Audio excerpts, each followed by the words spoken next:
গতকাল আপনারা দেখেছেন একজন খ্যাতিমান তরুণ একজন রাজনীতিবিদ হাদি সাহেব নাম, তাকে কিভাবে নির্মমভাবে গুলি করেছে, তাই সে মৃত্যুর দ্বার প্রান্তে উপনীত। আমরা দোয়া করি আমাদের এই ভাইকে, সাহসী ভাইকে আল্লাহ যেন সুস্থতা দান করেন, আমাদের মধ্যে যেন ফিরিয়ে দেন। স্পষ্ট ভাষায় বলতে চাই, এইভাবে নমনম করে কাজ হবে না। কিভাবে হত্যা বন্ধ করতে হয়, গুলি বন্ধ করতে হয়, সন্ত্রাসী বন্ধ করতে হয়, আল্লাহ কুরআনে শিখিয়েছেন। কুতিবা আলাইকুমুল কিসাসু, কুতিবা আলাইকুমুল কিসাস। আল্লাহ পাক রব্বুল আলামিন জানিয়েছেন, তোমাদের জন্য কিসাসকে আবশ্যক করে দিয়েছেন। একজন অপরাধীকে শুধুমাত্র আল্লাহর আইনটা বাস্তবায়ন করে দেখেন।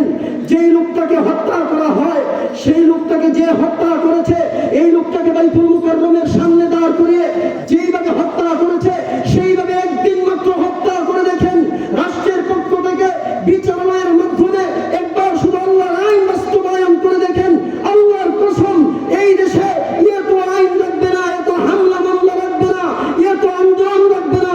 সারা দেশ থেকে সমস্ত সন্ত্রাসী কার্যকলাপ বন্ধ হয়ে যাবে। কথা ঠিক কিনা?